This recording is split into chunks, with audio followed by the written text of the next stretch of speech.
Hello and welcome back to this podcast. Listen to a foreigner, tourist, writing about Igudar. The first time he got the idea that there is something in Morocco which is called Igudar, granaries, or collective granaries, communal granaries, fortified granaries. So there are many names for the same thing. What is he saying? Years ago, strolling around Gillies is a big street in Marrakesh. Something in a shop window caught my eye. It was a book store, and the cover of the book in question portrayed a fortress. Or, as they say, maybe a castle? Now this man is asking himself, he's wondering. Strung up on the top of a bluff. The proportions, the angles, the walls, the way the edifice seemed to taper out the bluff itself. Uncanny. This can't be real. It's the first thought that crossed my mind. The second, if it is, I have to see it in person. But how to find it? Where to begin? Well, fortunately, books have authors. So I started with that, and some months later, and 500 kilometers southwards, I saw the place and met the author. That was almost 10 years ago, and little I knew back then that the Agadirs, or Irams, of Morocco would become staples on our private Moroccan tours. Les greniers collectifs en français, in Arabic المخازن الجماعية, in Berber Agadir or Irman, Igudar, in plural. Time hasn't dimmed the feeling. I'm as baffled now as I was back then. And while most visitors to Morocco are familiar with the Kasbahs, very few are familiar with Agadirs, granaries. Yet they are much more than the sum of their parts. Part archaic banks, part sacred spaces, part defensive fortresses, part architectural genius.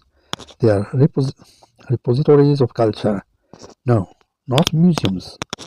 Breathing, living places, even when they appear to have fallen prey to decay and the passage of time.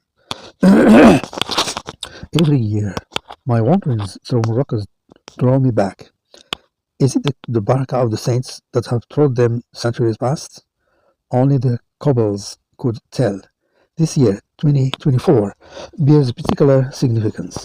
After the earthquake in 2023 and the torrential floods of 2024, it gives me great joy to see the granaries of the anti-Atlas haven't budged. Credit to this lady, architect, anthropologist Salima Naji, that is behind the restoration of most of them, but also to the generations of Ma'alims and Ma'alims we say in Flas, Adafan, and anonymous architects. Yes, he's speaking about building here. So yes, Ma'alims, Ibn Nain, and anonymous architects that have erected and preserved them during the ages. Through this interview, we hope to give them credit and shine some light on something that truly makes Morocco unique. The interview was lightly edited for readability. The words Igram, Agadir, Tagadir, or granary are interchanged in the text but refer to the same object, the same thing, the same entity. Someone, okay, someone once said that if there is something that binds humans across space and time, it is their ability to create meaning. What is the meaning of collective granaries in Morocco? The person asking here is capital S and T. Salima Naji now is answering. This is not a simple question to answer. Collective granaries are first and foremost a question of comradeship. In the face of hunger, in the face of life, we witness a complex architecture built with very scarce means. Proximity architecture. We collect and employ what is within reach to secure what the community generates to feed itself. We must not forget that for centuries, society was not immune to calamities, famines, droughts, diseases, typhus, cholera, etc., inter-tribe wars for survival, etc. St. In medieval Europe, the church or cathedral played the role of repository of culture. It seems that in the Moroccan hinterland, This role has been played by the granary. Is it still the case? You can, if you want to widen your knowledge, you can read the book A Private Tour of Morocco that includes some of the granaries of the anti-Atlas. So, SN. It is possible that some granaries even precede the arrival of Islam. They are not settlements per se, places where people live, but serve a much higher purpose. They are also sacred, I would say, despite not serving as a place of prayer. They are called zawata, small zawayas, zawata, monasteries. I've never heard zawata. It's the first time I hear it. Zawata here, this person gives it the meaning of small zawaya. And those of the eight Bougmez were built on the tomb of a patron saint. They are also eternal landmarks. They are also eternal landmarks in a world caught in perpetual change. Every time I return to Amtudi, I am taken by this feeling of eternity, standing opposite its Agadir, and I like to think you feel the same. They stand as if outside of the time. The etymology of the word clearly refers to the idea of a primitive wall, to the idea of an enclosure, a fence, a protection, to its primary role as a refuge. We know that the first granaries were simple enclosures, most often reduced to a barely masoned cave or a rocky spar hedged by a wall.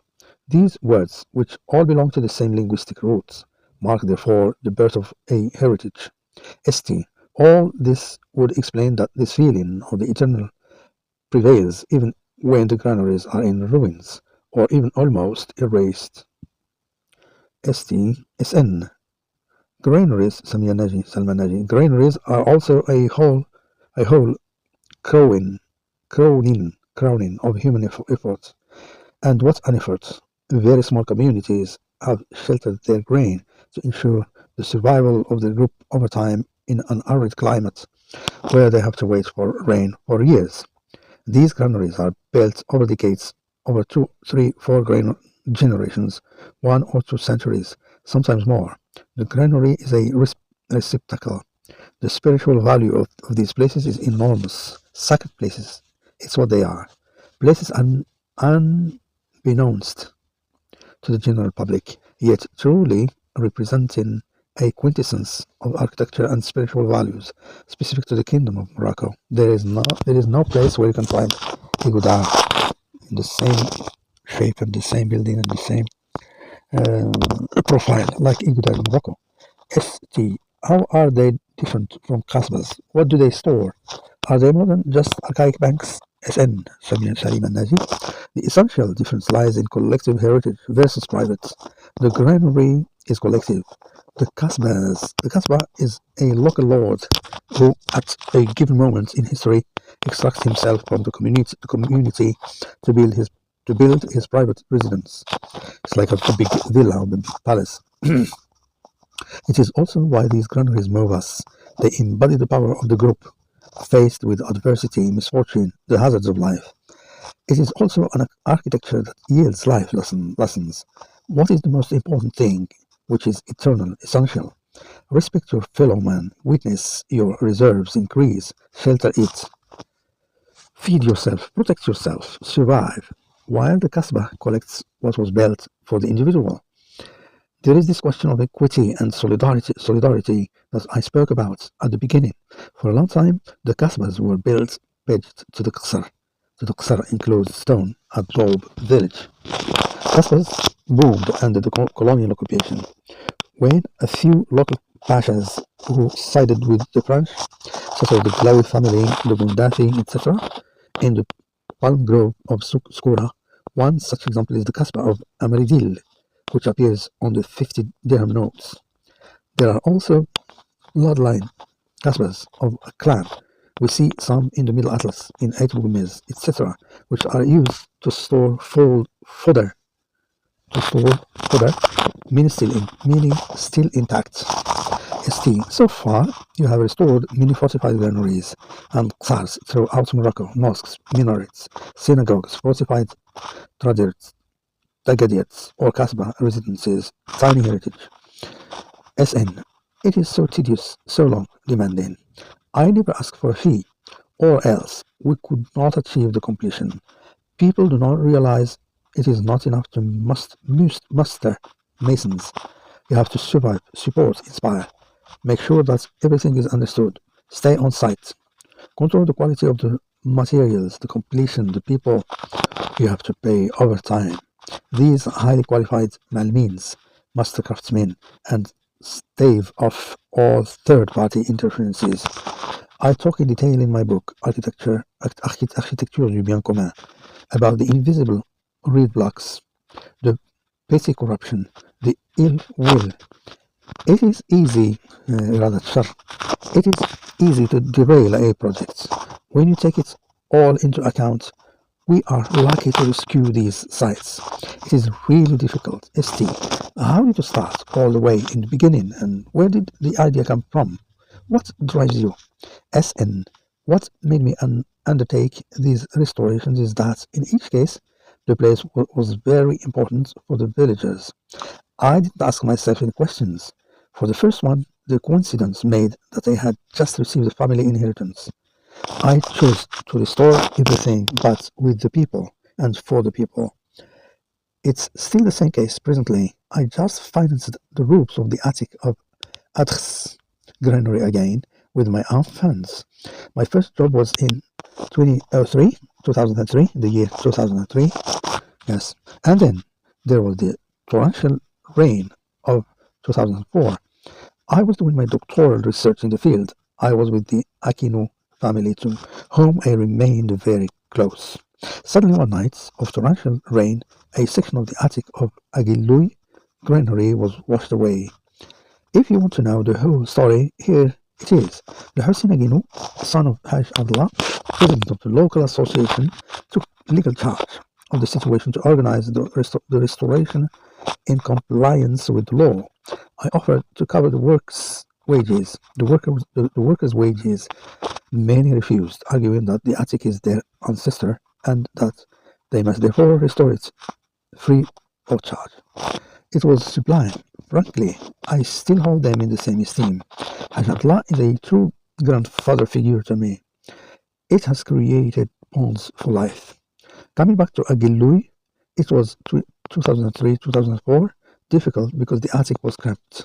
Agilui is an attic clinging to the cliff, where all the space is saturated. The corridors and huts are tangled on nearly 5 vertical levels, leaving little space to handle the material. Some floors have collapsed on top of each other, so everything had to be emptied, sorting the material that is stored nearby as best as possible. Stone, wood, earth are put aside in different compartments to be reused. We spent a lot of time moving materials into a series of boxes to free up space and rebuild, then transfer tools and materials again into a new, restored and cleared space to advance box by box in the attic. The main collapsed box had to be reassembled from its foundation base to carry all the levels up to the upper terrace. The actions were very delicate. A team of master masons was spontaneously formed around the project. This small team was made up of volunteers known for their probity and professionalism. They all lived in the village. Abdullah Bayer, Lahsan Damour, Muhammad Amarir Hassan Urrah, Ibrahim Adador, the anonymous heroes of this project. They are the same ones with others that I found in 2014 after the torrential rains that had washed away the facade of the attic. For me, it was a seminal experience.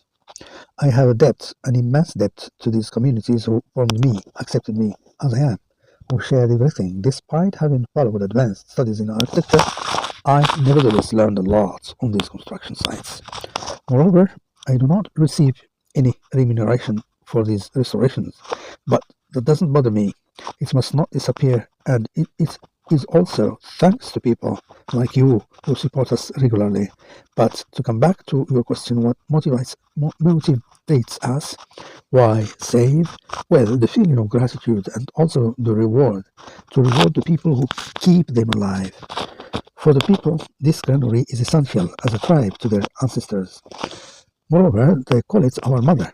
This typically Amazigh idea of the mother, of the matrix, the earth also, which nurtures us all. ST, was there something particular in building with Adobe that drew your interest? SN, yes. My first works in 1993 took place in the pre-Saharan valleys, Dra, Tafilat, Tudra, Gris, etc.